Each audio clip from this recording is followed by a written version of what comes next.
Okay. Well, we're live, and I'm doing some warm-ups, sketching some ellipses. Good morning. Good morning. We got Creature this morning. If this is working Woo for woo. you, yeah, woo woo. If this is working for you, let us know in the chat. We'd love to hear from you. And then, of course, if you'd like to join us, the link can be found at reinventingthetattoo.com. Scroll down to the calendar, the bottom of the home page. There you'll find the link. Artists can beam in here. That'll bring you right here. So, right, just doing some warm-ups this morning, gang. So I went to another live drawing event yesterday morning. Oh, And it how'd was, it go? yeah, figures. Oh my God, look at that one. It was figure drawing and stuff. It was a lot of fun. But to get warmed up, I did my ellipses. Good morning, Spirit. Good morning, Brad. Got Morning, Spirit. Morning, Brad. Whoa. Good morning. Oh my God. Yeah. Well, okay. So maybe, all right. I think that the thing that I really want to emphasize, I'm doing these, I'm trying to get warmed up. I'm warming up some of them, if they're, a little bit of a larger ellipse, I'm warming up my shoulder. That's sort of the thought. If it's a smaller one, then I'm using more of the jurisdiction of my wrist and my finger dexterity, right? So whatever. But I think that the thing that I'm really trying to think about when I'm doing it, I don't want this, right? I don't want these like real sharp, pointy corners, right, for my ellipses. I want to try and make something that has a smooth, flowing curve. Right? Oh my God. Well, I hope that you're giving them a try as well, because they are really always, it's always a challenge. Oh my God. I don't know. I catch myself practicing I'm using before my I non-dominant draw. hand. What's that? Oh, so I've been following James since episode 1, and I have done so many ellipses. Now it's almost second nature. I go to draw, and I got ellipses like everywhere. Yes. It's awesome. Yeah. But now I just seem to do it without even thinking about it. I'll just be sitting there just doopy doopy doopy doop. Yeah, it is. I love it. It is insanity. That's true. Yeah. Well, yeah. There's this videos of a professor, like he's standing at his blackboard and he does like a perfect circle, like swinging his arm around. I don't know if you've ever seen that. We should get a clip of that. But like, yep. It's a pure mechanical, like sort of, just production, right? He does this ellipse or circle rather, and it's like just about damn near as perfect. All right, I'm like, these are terrible. Now you've been watching me do these for a while, but they're not getting any better. So I don't. This is probably like peak. This is my peak sort of ellipse drawing capacity. I hope I hope it gives you encouragement to not feel self-conscious about doing them. Well, I think that's roughly 50 of them or so. So that's generally what I like to go for. But why don't we can kick this, get rid of that, and bring up the group. Hey group, really great to see you. Welcome to Drawing for Tattooers.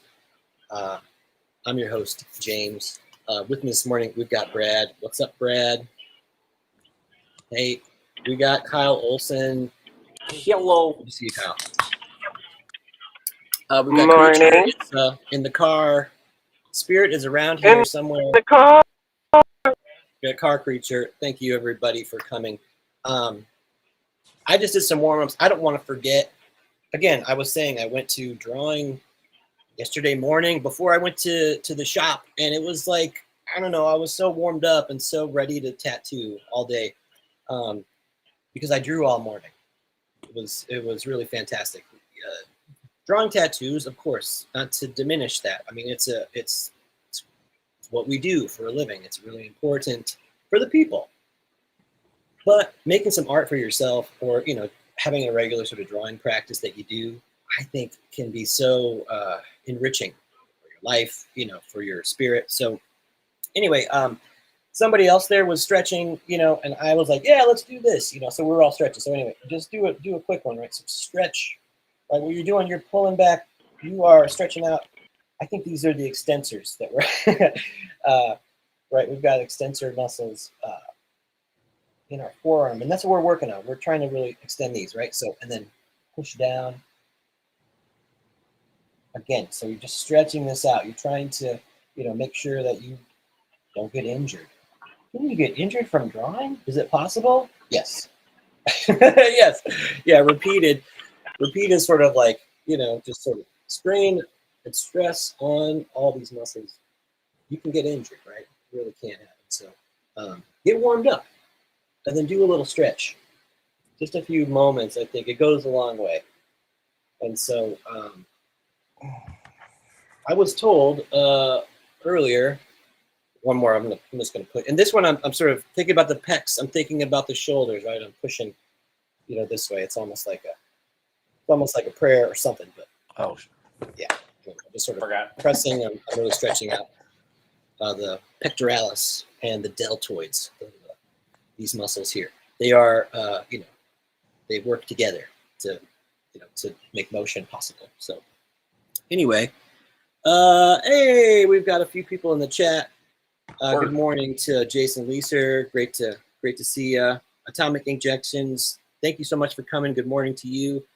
They are a regular viewers, so really great to have you. Tattoo Now, good morning. Yes, hand stretches. Yes, Tattoo Now, thank you so much. Who does them before every tattoo? This is a great question. I'm no bullshit. I'm really trying to do it every day. I really am. I'm, it's hard to adopt a new habit, right? And but I used to play sports, specifically play soccer all through high school and stuff. And what we would do every practice before every game, we would like run around and get warmed up, and then we would do stretches. So in the sports world, at least, it's the it's expected. It's very standard. You're gonna do make it a task. Yeah, I think that's having good reminders. That are you doing your stretches every day? Let's see, Brad, see your cat. Whatever it takes, right, to do that. You're prioritizing, yourself. I think in a really healthy way. So anyway, yeah, do some stretching. It's really good for you. Don't worry about what other people think. Everybody thinks it's silly or something like that. I don't see why they would, but anyway, do it. I like doing it here. It's sort of we're modeling it for each other. Who knows? Maybe you start doing it around your shop, and everybody else starts saying, "Well, hey, their tattoos are looking good. Why don't I try stretching that?" Maybe that would help. Well, anyway, I want to say good morning to everybody. Open up the floor for some conversation for a few minutes, and then I've got a really awesome chapter of a book that I wanted to share, as we like to do here. But before we jump into that, I wanted to say hey, and also yes, they don't pay your doctor bill. Yes, thank you, Tattoo Now. So good.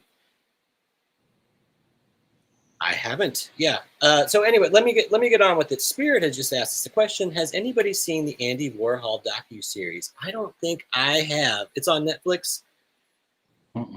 Sounds interesting. Have to check it out. Has anybody that's on right now? Has anybody seen this Andy Warhol docu-series? No. Spirit says I'm it's so pulling that good. stuff up right now, though. Yeah, well, check it out. Put it on the list. Spirit, I'd love for you to, you can come on chit chat about it for sure.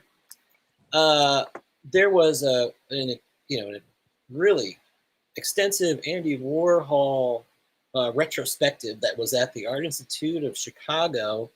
This was several years ago. Yeah, this was several years ago, and I went to it. It was fantastic. There was all this Andy Warhol art everywhere, and then I turned around and I made eye contact with one of the other one of the other museum goers, and I was like, oh my God, that's Chris Rock. That's actor comedian Chris Rock.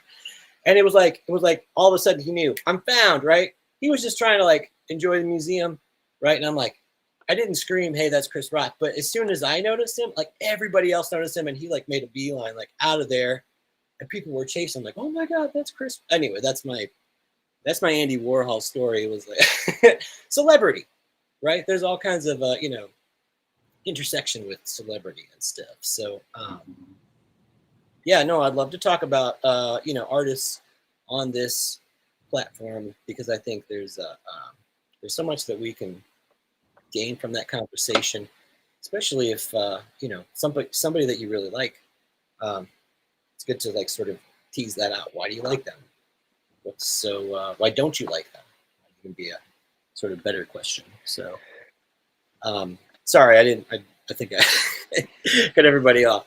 Brad, how are you doing this morning? Great to see you. Doing great. Got the little one down for a nap, so I can join the call for now. Cool. Yeah. If I disappear, that means she woke up.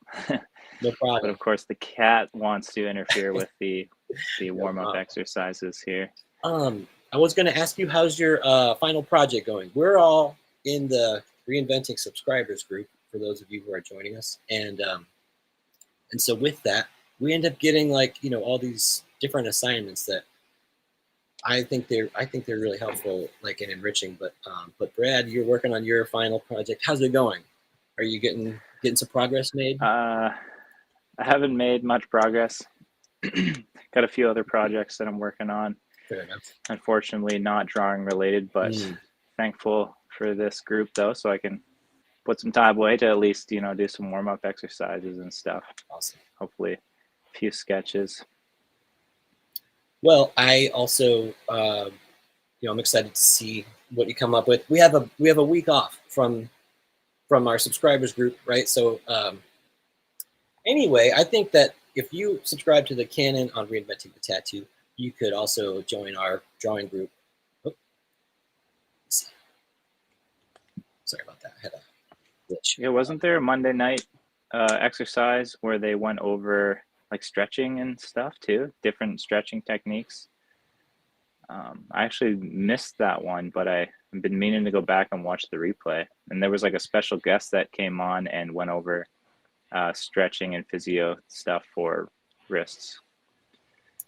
Yeah, no, I think the more information that we can have about that, the better.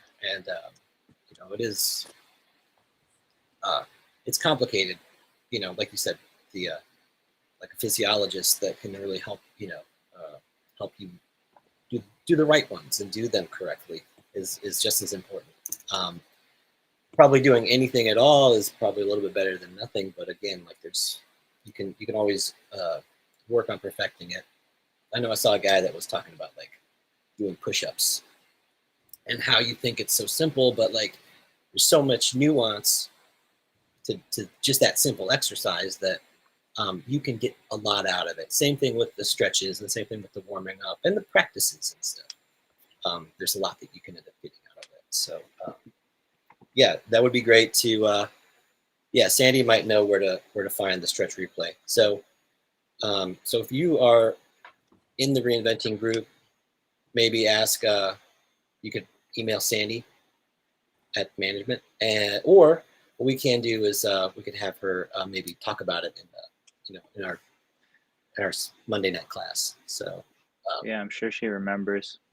I think it was a technique chapter. So if okay. I'm searching, that will help narrow it down. But excellent. Well, let's see. Yes, I but don't want to leave Kyle out. Kyle, how are you doing? How is it going? That What are you working on? it's going great. I'm working on my Mayan chieftain dude. I haven't worked on the final yet. Since the night of. I might do that later tonight. I'm not sure. But yeah, things are going good. Just staying busy at work and staying busy doing personal projects and stuff like that, and in life, things are really good. Things I have zero complaints. So Well, yeah, things are good. then you're not thinking about it hard enough. No, I'm kidding. I saw, Kyle, you put like a personal photograph of you doing a tattoo on Instagram, and everybody loves it. Everybody loves you. It's, it's funny. It's like, it's not one of your fantastic tattoos. It's just you. You know what I mean? Right. And it's like, oh God, everybody loves it. So I think it does kind of go to show, like, kind of putting yourself, your personal, Yeah. like you, what like something that's authentic and, personal to you, how important that is to people. Because we all want to kind of show this side of ourselves, like, here's me, I'm this I'm like this artist that's amazing, and you know what I mean, I can do all this artwork that nobody else can do. But hey, you're a real dude. You know what I mean? You're a real person. And I think that's like again, that can be just as important. So Yeah, it's kind of a bizarre concept, with the whole Instagram thing. To where it's like you're trying to build like a personal experience with somebody just through like your Instagram, account, your page. Like, so it's like, yeah, you can show tattoo after tattoo after tattoo and stuff like that, but like, I guess that only goes so far. And people like to get to know you before they show up or get tattooed by you and stuff like that. So, I mean, like, we're on our phones constantly. I can only speak for myself. I have a problem. But yeah, it's such a wild concept of like trying to get to know somebody without them even knowing who the hell you are, type of thing. So yeah, I guess like I'm gonna try to put myself out there a little bit more and more compared to just tattoos after tattoo and stuff like that. Make it a little bit more personal, which I've always tried to like separate personal from business, but like if it's me, it's me. You know what I mean? Yeah, like I tattoo, but I also go grocery shopping, type of thing. I don't know what the heck I'm saying anymore, but you know what I mean. no, that's exactly what I mean. You know what I mean? Just this human side, right? Like the human condition, which is of course like, flaw and lack and imperfection. These are like this is the human condition. Right? Yeah. The everyday sort of like, you're rolling the boulder up the hill and it rolls back down at the end of the day. That's, we're doing that all the time. Yeah, because like, what else are we gonna do? Like those what else would you boulders are do? fun to push. Like, come on. Right. Or it's sort of like if we didn't have these obstacles, if we didn't have this sort of like tension and things to sort of like to struggle against, we would have nothing. You know what I mean? No. That's sort of where everything probably lies. Yeah. Drive. Because like the whole situation of like lessons or failures are just lessons. And if we don't fuck up, we don't learn sometimes. Like sometimes we can read a book and everything goes great, but like sometimes like some people that are thick-headed and need to go through the shit to get it, like understand the whole concept. Like like failures and like our human side of those things are like what makes us who we are. Right. It's necessary, because if we didn't have anything to like stress about or worry about, like we'd just be angry people all the time. You're right, and I think there's something important there. It's almost, but it's like this recognition, sort of reconciling to this idea that like it doesn't matter what side you're on, what sort of stance you take. There's always something wrong with it, but you have to take one. You know what I mean? Like you still have to. You got to like sort of venture that guess and be incorrect. These are things that you have to do. Of course, it's like, but I think the error or or the problem could end up being like when you think that there's nothing wrong with, you know what I mean? There's no room for criticism, I suppose. Maybe that's another way to put it. So just like in our art making, there's always room for critique. Just like in the way that we think about something, there's always going to be there's something that you can find that is actually where it falls apart. But again, I think you do have to take a stance. You do have to, pick a side on something. I mean, you always do. There's some old saying about that, like if you choose not to decide, you still made this choice, right? That's sort of I don't know. That's silly, but at the same time, it's actually true. And so, yeah. anyway, I think that's really important. It is. Kyle with the words of wisdom this morning. I love it. Yeah. I wanted to the share. philosophical side. Yeah, man. No, I mean that's like that's what we're doing. I mean that's what aesthetic is. We're talking about drawing and art. Yeah. Maybe there's something that's true in that, or art is this illusion, right? That tells the truth, which I like that bit too. But yeah, I think that's like getting down to whatever it is that's important to you. That matters. It really does.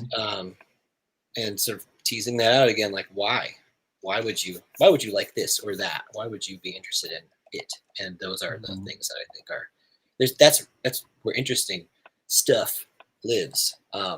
So, well, I wanted to share this chapter with everybody, so everybody watching us, and then everybody here in the group. This is the promised. I think I'm in the wrong spot. Okay, watch out! Don't watch the screen. I'm scrolling. Okay. All right. So hopefully you can see my screen. I'm gonna try to zoom in a bit, so that way it's. Hold on. I want to try to zoom in so that way it looks a little bit bigger. If I turn my video off. Yeah, there. That's a little bit better, I hope. Okay. So this is Scott Robertson's How to Draw. It's a really awesome book. Let me see. I wanted to put up. I promised Gabe that I would do this. Rush. I don't know what that means. Yeah, Rush. Yeah, exactly. Yeah, that's exactly right. Tattoo Now. That's a Rush lyric. So I was thinking that too. I know that lyric. I got Rush in my head. I promised Gabe that I would put this up. So I made a QR code for you. You might be able to see it. How to Draw. This takes you right to a site where you can purchase this book. James Gurney actually talked about this book, this How to Draw book. Here's another QR code. I made a few. So how cool is that? Anyway, there's How to Draw by Scott Robertson and Thomas Bertling. James Gurney talked about this book. He says it's very helpful in learning how to draw in perspective. There's a lot of time and space in the book devoted to like using traditional materials, so markers and pencils, and then of course like different drafting implements that you could get into. I don't know if that's like something that you would end up taking into your like directly into your tattooing. I do think that it's really a good exercise for your brain, for you to end up like stretching your imagination, as it were. It might come in handy, I suppose. But again, like I was mentioning earlier, if you end up having like just this outside practice of whatever it is that you have this drawing that you do for your tattoos, right? But you have something else that you really find fascinating. I find perspective fascinating, right? So I think this book for me is very, I find it very helpful. Let me see. I'm gonna take, I'll take mine off. I'm gonna take this down for now, and I'll show it again when we get to the end. But I'm hoping that this will be big enough for you all to read along if you wish. So, right. Ellipses and rotation in the How to Draw book. So here you can see this photograph where the author has described a few ellipses and their perspective. Again, if we'll get into it, but ellipse is a circle seen in perspective. So there's a little bit of rotation here with these ellipses, so they're or circles rather, and then they're in perspective, so they look like an oval or an ellipse. So let's get into it. Right? Ellipses are simply circles in perspective, like we said. The accuracy of an ellipse can make or break a drawing, so this entire chapter is dedicated to learning how to draw them properly. Drawing ellipses is the basis for hinging flaps, rotating objects, and constructing spiral staircases.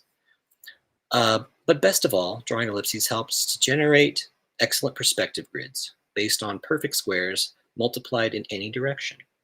The ability to place a freehand sketch ellipse on any minor axis is the primary skill needed before moving into this chapter. So there's more about that on chapter 1. Right.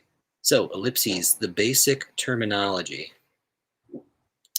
ellipse anatomy. The minor axis is the most important line in the construction of circles in perspective. An ellipse has a minor axis and a major axis. The minor axis divides the ellipse in half across its narrowest dimension, and the major axis divides the ellipse in half across its longest dimension. And hopefully you can see this illustration over here on the right-hand side.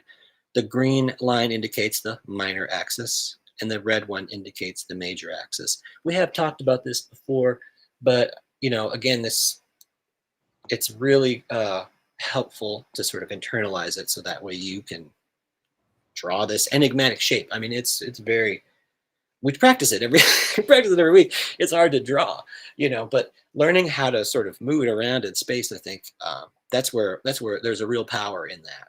And then being able to sketch it freely. So when let's say you're going to use your iPad and you're going to draw some ellipses, you might very well, use that mechanical function where it will draw a perfect one for you. But being able to sort of angle it just right, that can really make, like the author says, make or break this drawing. All right, so here's the advice that I think is, I think this is a key takeaway for the whole chapter. Ignore the major axis. Right, so major axis, again, this widest portion of the ellipse. Right, author says ignore that.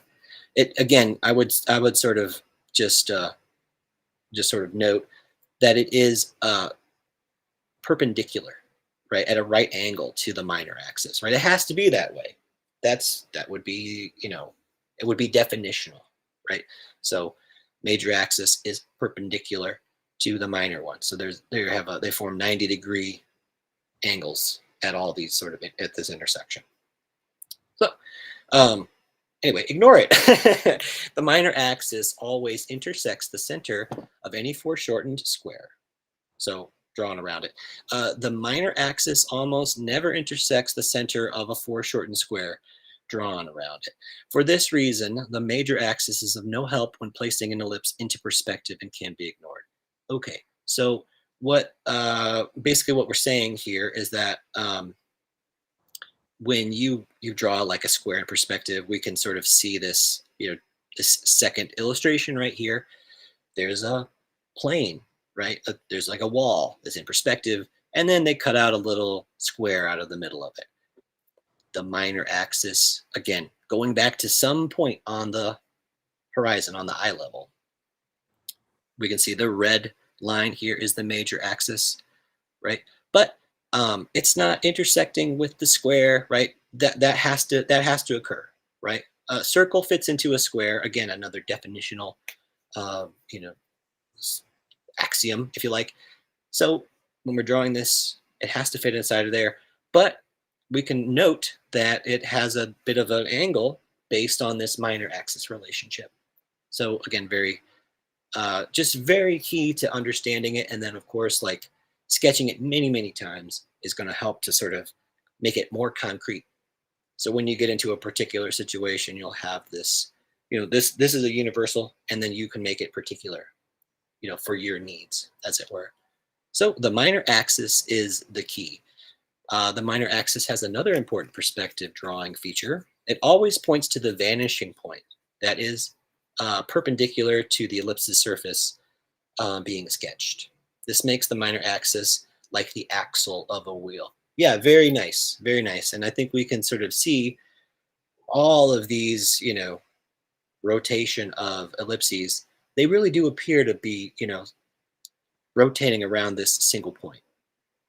It's funny, right? It's two-dimensional, of course. It is. I mean, we're looking at it on a screen. It's likely a drawing on paper somewhere, but there's this real feeling of rotation, right? Especially sort of around this given center point.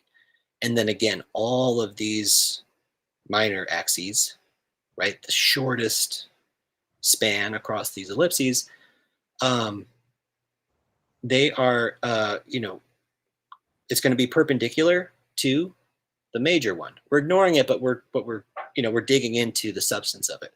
There's the widest point across, right, of this ellipse, and it's perpendicular to this very shortest one. That gives us this illusion of like a proper ellipse. And so again, what's also fun is this casting of the shadows that's able to, you're able to get, again, with the perspective drawing, there's a lot you can do. Okay, ellipse degrees, right? The degree of an ellipse is the measure of angle of the line of sight into the surface of the ellipse. To better understand the degree, imagine looking straight ahead at a row of circles on the ground, with your line of sight parallel to the ground plane. The degrees of the ellipses as they move towards the horizon line will be less than those directly below your feet. At 0 degrees, ellipse would be on the horizon line. At 90 degrees, ellipse is a perfect circle directly below. The other degrees are found in between. Right, so this illustration on the right, what we can see, it's 2 illustrations in one, just so to hopefully it's like evident to you, but to try to explain it a little bit, we can see this lower half of the illustration on the right. There is a person and they're standing and they're looking forward. They're just looking out as far as they can look, right? Beneath their feet are a row of circles, right? Going on at infinity, going out as far as you can see. From a top view, like a bird's eye view, we can see this person up here. They're standing, and what you would see if you could, look directly beneath you, you would see this circle would look circular, right? But at the infinite point, at the at the horizon line, which is your eye level, at 0 degrees, it's a flat line, right? This circle would achieve flatness, and so going out from there, you can see that the ellipses are getting more truncated. They're squishing, getting shorter, and the minor axis is getting shorter and shorter, as it were. And so if there was this, the opposite, if it were, circles above your head, then it would be doing the same thing, sort of beginning here at eye level at the horizon line and then back up. It looks the same, right? Going forwards or backwards. It's the same principle, which is, I think, again, that's another sort of enigmatic, like aspect about perspective that, I think it's really perplexing, but also just something that you can internalize and help you know if you're looking up or looking down at something. Simple rule, but of course, I think it's very powerful for your drawing. Okay, placing a circle in perspective or drawing ellipses. Placing ellipses on surfaces with the knowledge that the minor axis is actually a 3D element of the ellipse. We are ready to place circles on surfaces in perspective. Remember that the minor axis is like the steering column to the ellipse's steering wheel. They are perpendicular to one another. The minor axis is always perpendicular to the surface on which the circle will be placed. That's emphasized by the author. Define a vertical surface upon which to draw the circle in perspective. Draw a line that is perpendicular to this surface. This line will be the minor axis of the ellipse. So again, what we're talking about, so we don't get to the end, we're kind of lost. We can see this wall shape. It's like a block and it's in perspective. Next, we've got this green line sort of, cutting through. what we're claiming, this is perpendicular. Why? Because of like a 2-point perspective system. There is a series of vanishing points, right? There's one that belongs to this wall, goes back to eye level. This green one goes back to the other vanishing point on the eye level. They're at right angles. When they intersect, they'll be at a right angle to each other. That's what is being said here.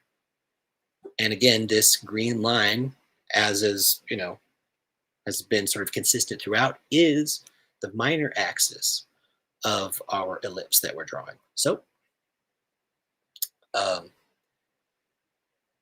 think we're at number 3. I'll go with number 3. So point number 3, the side view of the circle on the surface shows the conditions that need to be met to find the correct degree of an ellipse. There is only one circle that will fit between these lines. Here are the conditions that the circle and the ellipse need to fulfill. The circle touches the left vertical line halfway. The circle touches the upper and lower line at points that are vertically aligned. The circle touches the closing vertical line at the halfway points, as well. Connecting the front and back points creates a parallel line to the upper and lower borders. All 3 lines share the same vanishing point. Okay, so anyway, let's try this. Draw a light ellipse and check and see if it meets all the conditions. Should it not meet all conditions, adjust the degree of the ellipse to become larger or smaller until the conditions are met. Then clean up the drawing with an ellipse guide.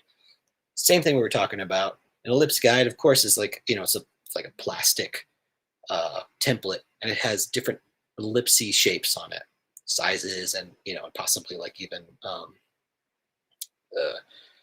again, like these different degrees of ellipse. You may use digital method like your Procreate app or something like that. It can automatically make an ellipse, which likely you are familiar with. But again, having the capacity to just kind of sketch it roughly, I think can help you. It helps go a long way, especially before committing to like these really perfect ones. So again, here is the author kind of going through and helping us understand. So we've got this degree too small. Always ensure that the minor axis is correct. This is the condition that must be met before checking the other requirements. The vertical midpoint is not met, and the touching points are not vertically aligned. The ellipse degree needs to be increased. Sketch a larger degree ellipse, right? So again, like you can see that it's like touching, the ellipse would touch here at this red dot, and then here at this other red dot. That's it's right there on the it's to the left, and it's too tight. It's just simply too tight, right? It's not. It doesn't look, for this space. It doesn't fit. It is an ellipse, but the degree of it's not. It's too small, right? It's just going to be too condensed. So here's the opposite problem over here. The widest point of the ellipse, right? It's not giving us the the condensed ellipse that we need. It's much too wide. Again, it's just sort of felt rather than sort of understood. Here's the one that's going to be the closest to, let's call it correct. But again, there's a logic to how this works, and this is a logic that people are familiar with. We see ellipses all the time. We see in perspective. So, when you're going to draw it, if you end up with an ellipse that is too narrow, let's say, or too wide, it's something that people will pick up on. And you may be drawing something that has a bit of like distortion in it, and I think that's totally fine.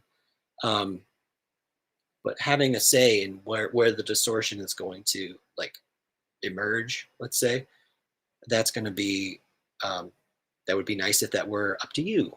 Like you're choosing to sort of bend these principles or not.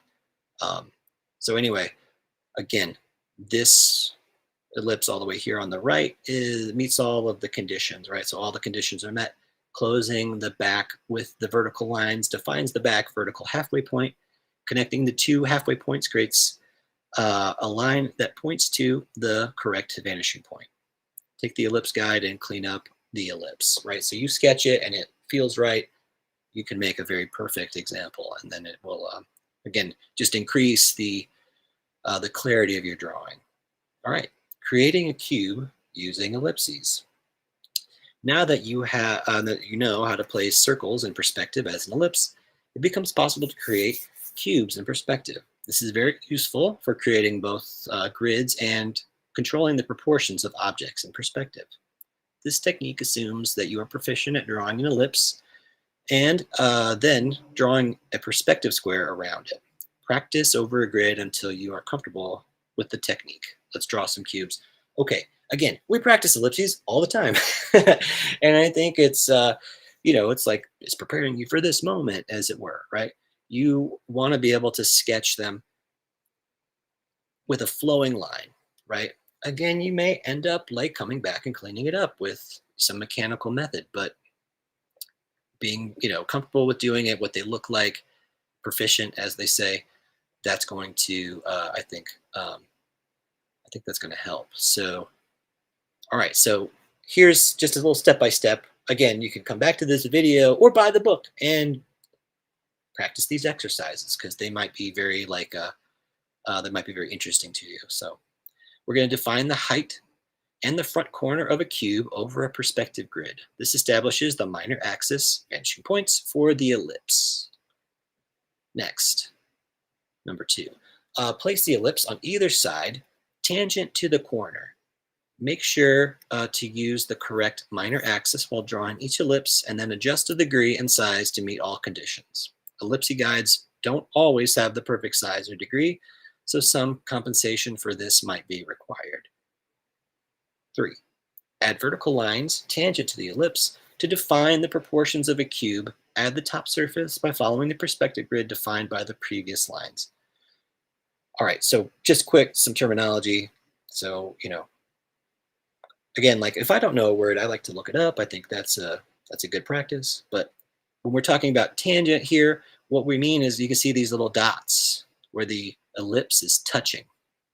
That's what they mean by tangent. It's touching these edges. Sometimes in our designs, we end up with what we would call tangency. It's where two lines sort of, they touch each other. Some art teachers really hate this. They think that it's just a, absolute no, don't do it. I think that they're very important. They actually draw a lot of attention or form tension in a drawing. So if you're going to have a tangency, right? You're going to have one line sort of really touching another.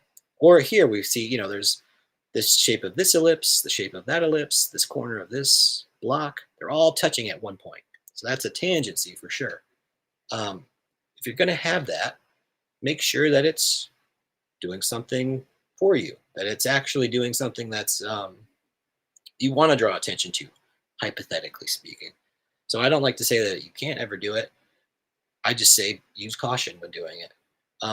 It might be a good rule, in most instances to not do it. Don't have tangency in your design. But don't mean to go off on a tangent. Sorry, sorry for the tangent joke. Anyway, so offsetting ellipses. This is the part. Thanks, Spirit. Appreciate it. It was a good joke. So anyway, see you next time. So offsetting ellipses. Again, this is like how we think about like a tire in perspective. Seems simple enough, right? But of course, the actual technical sort of understanding of it can be a bit daunting. Maybe just doing it simply in a few simple sort of steps can help you understand it like at a deeper level. So when you go to do it, you can have a bit of, again, you can eyeball it, right? So offsetting ellipses. Offsetting ellipses to create more complex assemblies becomes a lot easier once the location of the ellipse's minor axis is known. So use an ellipse guide to modify the size of an ellipse while keeping the degree the same, as long as these smaller and larger ellipses are kept rather close together along the minor axis. When moving far along the minor axis into deeper perspective, remember to change the degree as well. Just redraw a defining perspective square to double check the degree, as was explained earlier. Okay, so what we have here is we have like this edge of this tire, right? And then it looks like the hub of the tire is sort of inset back. Again, it's much closer, this sort of center of the hub. It's much closer to this left edge than the right edge. It's a lot more space. And that gives us this illusion that it's actually inset inside of this shape of this tire. So again, you know, all of these portions of this hubcap or this wheel hub, as you can see it drawn, seems like the most basic thing, but of course, you know, as we're starting to uncover that it, you know, it can be challenging, but a lot easier if we base this whole object, which is basically like a cylinder, if you think about it, right? This tire is a cylinder. We can see it over here as a cylinder on its side. Even this hub part is basically a cylinder or almost like a cone type of shape. So if you're thinking about just basic shapes to simplify things, which is our theme this month.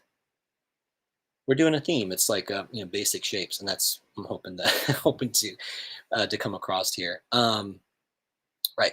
So when drawing cars, make sure to know which way the wheels are turned. If they're aligned straight ahead, the minor axis of the wheel will match the grid of the car body itself. However, if the wheels are turned, the correct minor axis relative to the car body must be found before drawing the ellipses.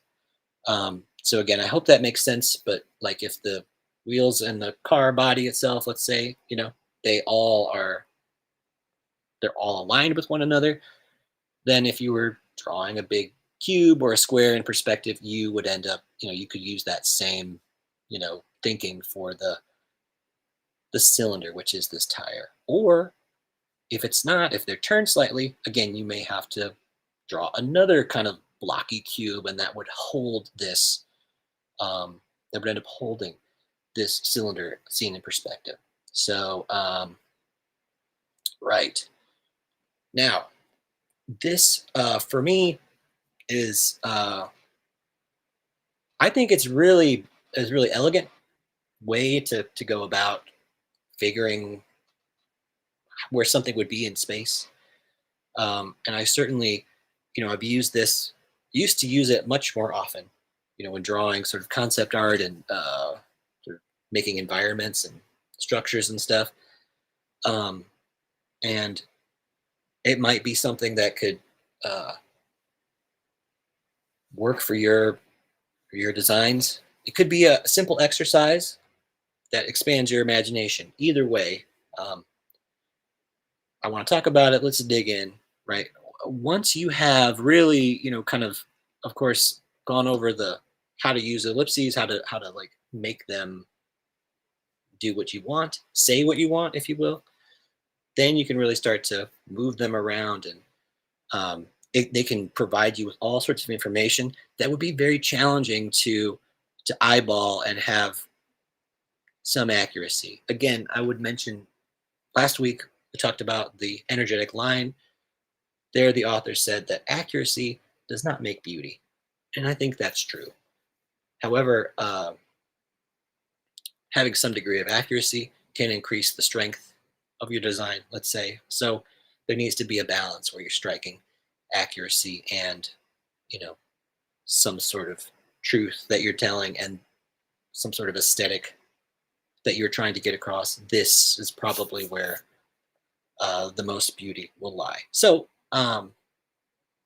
hopefully you had time to check out the illustrations that are here on this page. So let's see. Yes, hanging and rotating flaps and doors, right? Hanging and rotating elements are possible once ellipses can be accurately sketched in perspective. These drawings are shown in raw form without cleanup, so the construction of the rotations is obvious. So the green lines are the minor axes, and they're the hinges in the drawing, and they are marked green, right? For each rotation, find the hinge and that turns this object. Ellipses are drawn upon these hinges to calculate the rotated dimensions of the flaps. So we can see all the way to the left, there is what we could imagine a cylinder, right? It's just standing up end on end. It's a cylinder. The green one, of course, is what we're talking about, is the minor axis. It is the hinge. And then there is a series of, let's call them flaps, right? It looks like a revolving door almost. And so you can, I think you can imagine it. What it does is it gives you essentially a grid for you to be able to place something else. It can tell you where in space something is going to land. So you can see them all over this illustration, right? So the blue lines, right? These blue construction lines or grids, they can be rotated or redrawn by rotating as many points as needed to help redraw the rotated surfaces. This is a bit more difficult than just rotating the flaps of a box, but they're the same construction technique, relying on the use of accurately drawn ellipses. The red lines are the paths of actual points, and rotate in the drawings are marked in red. Right, that's this.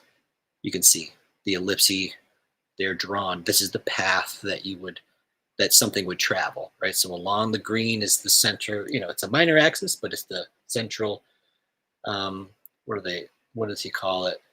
The hinge, right? They're the hinge, and the darker lines, the blue ones, quote, they're the plane, right? They're a plane that can rotate, and then along the red is this pathway. Again, I think it's pretty obvious. You can see it, but hopefully just sort of talking about it helps. So here is, again, a raw photo, just like the tire one, just like the looking glass we saw in the beginning, where we can see this perspective in action. And you can see that this, the nose cone of this bomber plane, it, from a central hinge, right, it rotates through space. Like, how would you draw this? Or in what way would this be applicable? What's coming to mind would be like a dragon's mouth, let's say hypothetically. If you wanted to draw like a dragon's opening its mouth so it can, be this amazing dragon design. Well, wouldn't this be useful, right? Being able to hinge the jaw in a certain way, right? Panther, I don't know. You could snake. There's all kinds of ways. We have to draw that shit all the time. You have to draw that all the time. You can just sort of guess at it, but like having a little bit of perspective to support your claim that this is how the mouth is opening, not to overthink it, not to bog you down, but as a tool to help you realize this ambition that you have. I want to draw a dragon with its mouth wide open. It's amazing, flying through the air. Okay. How are you going to go about it? How are you going to draw the other side of it? This is an approach that I think can be very useful. So, right. You could see a cylinder, right? There's a cylinder here that really corresponds to this hinge that this nose cone is based on. The movement of it is based on. And then there's a pathway that it would take, right? You can kind of see the path. Anyway, subdividing an ellipse. All right, we're getting pretty technical. So, and I don't want to we're dropping viewers fast over here. So if you're still with us, I want to say thank you for hanging in there. I'll just go over this quickly because, again, you have to work through all of those other stages in order for this part to really make sense. But again, it's in the chapter, so I just want to, make sure to give it a bit of due. So, subdividing ellipses. Being able to subdivide an ellipse will help with drawing things like spiral staircases, equally spaced links on a tank tread, hour positions on the face of a clock, or the teeth around a gear. Keep your pencil and precision sharp, and you get the best results. I don't know about you. I've definitely had to do like clocks and gears and stuff in tattoos, and it's like, what do? I guess I have to just find a reference and trace it, right? That's definitely going to be the most efficient thing, and it might very well give you the most accuracy. But if you needed to draw it, let's say, this sort of approach, this would help you get there, right? This sort of subdividing your ellipse. Dividing your circle is basically what it is, but in perspective. It would require all of that sort of positing, right? You'd have to say, this is where the eye level is. This is how this object, where it sits in space. So we'll just get into it here, right? Set up an ellipse in perspective, which is to be subdivided. Take the vertical height of the ellipse and extend it to the side. Close the lines with a half circle. Okay, again, I'm just sort of just setting things up here. Add subdivision lines starting at the center of the semicircle by using a protractor. In this example, the circle will be divided into 22.5-inch increments. Here, only a quarter circle is subdivided, but feel free to add more increments as needed. Okay. So, again, they're, just using the protractor. So a protractor gives you the degrees, right? So I think that's actually 22.5 degrees. I apologize for saying inches. Anyway, 22.5 degrees. So from this center point, you put your protractor down, you use the protractor to plot those points. Boom, there you go. That's how you get in this illustration number 2. Over here on the right-hand side, you can see these points that are along the arc of the ellipse using a protractor, marking each degree. Okay, so draw horizontal parallel lines to the intersection points of the circle to the vertical line of the ellipse. At each of these points on the vertical line, tangent to the ellipse, extend the lines into perspective. Make sure that these lines converge to the proper vanishing point. So you can see this information is just transferred, right? So from those points that we saw up here in the second illustration over to the edge and then drawn into perspective. Okay. Mark the intersection points of the parallel lines of the ellipse. Connect the intersecting points of the ellipse through the center and continue to the lower half. So basically what they're talking about is being able to start with 1/4 and then project those points all the way around the ellipse in perspective. That's what they're, this is talking about. Okay, spiral staircase. We won't do this part. Again, if you want to do this exercise, you can check out the book. It is a maddeningly difficult exercise to try to draw a spiral staircase in perspective. It does take a lot of patience. You can see, crazy. It's crazy how to draw this thing. If you find it fun to do, maybe you find it even easy for you. I think that's admirable. Drawing one in your life can be, again, I don't see all the call in the world for it, but it is something that will expand your capacity and your imagination. Again, just in this chapter, shortcut to dividing ellipses, thinking about how you can make these tires and stuff. If you wanted to, treads on a tank, there's another exercise based on what we were just talking about, how you can subdivide your ellipse and come up with something pretty accurate. Yeah, plane on a slope surface.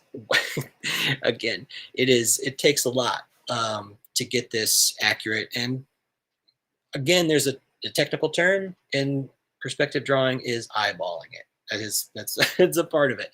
You're gonna eyeball stuff, but I can't encourage enough. I mean, that's cool, right? Drawing that plane is cool, and so you can find a reference drawing and trace it. You can build a 3D model and trace it. You can ask AI to draw it for you and trace it. I mean, you know what I mean? That's all. These are tools that you can use. But here's how to draw it in perspective on your own. If you find that sort of thing, valuable, I just wanted to share that with you. And so anyway, I think with that we'll call this chapter done. So anyway, everybody that was able to hang out and watch, it really was It really was great. Oh, Creature, My- there you are. Hey. I've been here. Hi. Hi. Yeah. That was a lot of perspective. I realize I suck. I drew a whole bunch. Wow, you made ovals really hard. Good. That's good. They're supposed to be. Well, that's the Thank thing. you. We do them real simply all the time. So that way, it's like there's so much more to it. You know what I mean? It's like there's so much to it. It's like it's the basis of mathematics and the basis, I mean, really, it's where philosophy started too, is this idea about like circles and squares and stuff. What I mean? They're enigmatic. They're these incredibly like basic things that are like I'm not going to say it's more of about wideness, right? Like this where they span is this wide sort of like terrain. They're everywhere.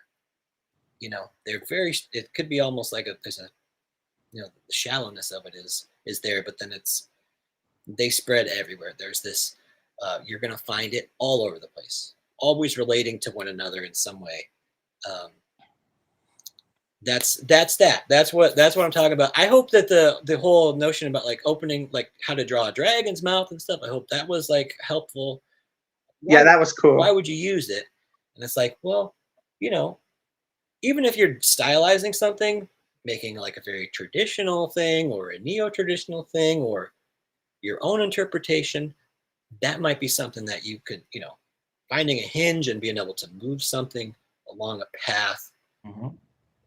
Very useful, very useful knowledge to have. So, but yeah, no. See, I love this Monday show because every time I find something that I'm being challenged on, I'll go back into the office and I'll just be doing so and so all week. Good. It's great. Yeah, I love it. Well, me too. Me too. I think I would like to ask a question of Mr. Kyle. What is up? I loved your neo-traditional piece that you posted. Can you it was Lady's Face. You did the black work owl, on it. The owl. Yes, that's the one. Yeah. That was very, very cool. Yeah, that's just the beginning of it. I have an appointment with her, I believe, next week, so I get to work on it some more. Super excited about it. How long do you have a client wait before sessions to go back into something? I usually wait at least like 2.5 weeks, just because I want it to be healed up fairly well. Because like it does take some time for all the ink and the epidermis to be completely out. Sometimes it can take longer than like a month, but usually just about 3 weeks, which it takes care of like the secondary phase to where that shininess goes away. Like you get a really, really good idea of what's going to be there, if anything fell out, how everything's looking. You don't have to wait like the full 2 months. You can if you want, but usually about 3 weeks in between, just to make sure that everything's fully healed and I'm not overworking any areas. If like anything's still healing and I go to hit it again, I'm just causing trauma. I'm not applying any ink into that situation. But yeah. Yeah. Okay. Good to know. I normally I do the standard 2-month thing. Oh, I gotcha. Yeah. Make people wait. Yeah. But, it was great. What liners did you use? Because you have the nice difference between the gauge of the lines. Most likely, I think I had an 11 round shader, and I think for the thinners, I think I used a 12 liner, and then just kind of bounce back and forth. If I needed to build something up in between, I would just use the 7 liner, and if I needed anything bigger than the 11 round shader, I just build it up from there. So nice. Yeah, it was really choice, man. Thank you. It was cool. Thank you. Appreciate that. I think that's a really that's a great point, and that's something Guy Atchison talks about it in Reinventing the Tattoo, like his approach to building up lines. It's very similar to what Kyle was suggesting, but I mean, he uses really small groupings and really builds them up. But like everybody's got their own way. Like I don't always use that small grouping and build up, all the time. I think it's again, you're going to find what really works for you, but being comfortable with, either doing a single pass, which I think is important to learn as a tattooer, right? Being able to do a single pass line and have it be like clean and consistent, really crucial to learn. The other thing would be comfortable with being able to build them up, either, multiple passes or like, doing some sort of like, like you're coloring in like an area, but with the liner. There's a lot of different ways to go about it, I think, but yeah, thank you, Kyle, for sharing that. I appreciate it. Yeah, of course. Anytime you have questions, I might not know the answer, but I'll help you find it. So Awesome. Well, this was been a really fun experience for me getting to share this again. The book, I'm gonna flash it if you are still here. You want to find this book, How to Draw by Scott Robertson and Thomas Bertling. It is it's a great perspective book, and again, like there's all sorts of information about traditional media as well in it. So I can't recommend it enough. Add it to your to your library along with the other books. I would suggest Perspective Made Easy by Ernest Norling. Again, I've showed that book several occasions. But also moving on to this would be like the next level, probably.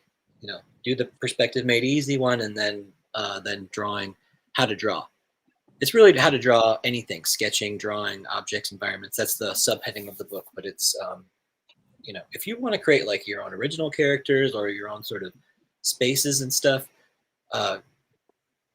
going in and getting some information about that, I think can be really useful. And so that's there's the QR code, and of course that takes you to a site where you can purchase this book if you wish. So yeah, I want to go ahead and close it out for the day. It's been so great being with all of you. And if you are still with us, make sure that you like and subscribe, so that way, it helps the algorithm, right? And then of course, tune in next week. We try to do this every week, where we, we'll draw a little bit, talk a little bit, share. And so again, let me throw it over to our panel that we have here. Creature, give us sign off. Where can we find you? When is the shop opening up? I'm very excited. So the plumbing permits and all the plumbing, that's done. They're starting painting today. That should be done in say 3 to 4 days. Tiling next week. So we're hoping to have the soft open in maybe 2 weeks. Excellent. Give or take. The grand opening will be the 2nd, which will be a Saturday, all day, starting at noon, live music, blah, blah, blah. Nice. Creatures Cave everywhere. We're here to help. Cool. Creatures. Check us out. Thank you, Creature. Appreciate you being here. Kyle, give us your sign off. My name is Kyle Olson. I tattoo out of Tucson, Arizona. If you need to get a hold of me, you can reach out on Instagram at Olson_tattoos, OLSON. And then you can also get a hold of me at trinityartcollective.com. More than happy to talk to anybody about any project. And then, just building the framework on anything is super important. Just like you got to make the blueprint before you build the building. So with like the ellipses, everything like that, anything you draw, like having some type of framework to build off of helps out immensely. But thank you for the show, James. Appreciate it. Thank you, James. It's always fun. Thank you, everybody, for being here. Let's see here. And I appreciate everybody that hung in there for that. And that I hope it wasn't like discouraging. That more of like thinking these thoughts that they're tough to think. They really are. They're tough to think. And then again, somehow working through it, it's like an exercise for your drawing, right? For your, for your mind. So thank you for hanging. You just have to dumb it down. See, I wear pigtails. No, I don't believe in dumbing it down. I think that we gotta reach. Yeah, you gotta stretch and reach. It's something. If you don't comprehend it, then keep working at it. I think that's the sign. You know Watch what the I mean? video again. And if you think you comprehend it, you might want to keep going anyway, you know, because there might be more to it than you realize. I think that would be my takeaway from it, is like, again, seeing this expert sort of presentation about how to think this very, very basic thing. There's so much to it. What else don't I know? So maybe that's really where we're kind of getting at, is like, that's when you really start to understand that, you know, when you can know your limit. Oh, I've reached my limit of what I can possibly grasp. That might be a good place to start. So anyway, I want to say thanks to everybody for being here. Everybody in the chat, everybody watching us on social medias. I want to say thanks to Gabe. Thank you, Gabe, for everything you're doing behind the scenes. It's a lot of work. And so Thanks, Gabe. Thanks, Gabe. He's kicking off, you know, the restart of the Tattoo Now show. Can't wait. Tattoo Now or Tattoo Weekly. He had so many shows going on. Yeah, Gabe's going to be back with the show. Fawn Baker and Gabe, they are going to be back on Reinventing Network really soon. Again, we've got Jason Leeser coming up at 12 p.m. Eastern time with his Skill Building Mondays. Can't wait for that. Yeah, there's no subscribers group tonight, so get the day off, get the week off. If you're in the subscribers group, that's usually Mondays at 9 p.m. Eastern. Want to say thanks to Guy Etchison for being the founder and inspiration behind Reinventing. Thank you, Guy. Really appreciate this platform. I feel like there's a real sense of community that we're able to have here. But get out there, everybody. Find a drawing group that you can participate in, and draw with your coworkers, draw with your loved ones, draw with your hated enemies. You know, why not? Just draw with everybody, right? You should be drawing all the time, but don't feel bad if you don't. just know, like, you know, we're not perfect, right? You're not going to be able to meet all of these expectations, but I hope that you at least enjoy this symptom of drawing, right? Enjoy it, right? Happy drawing. We're going to see you next stream. All right. Definitely. Peace out.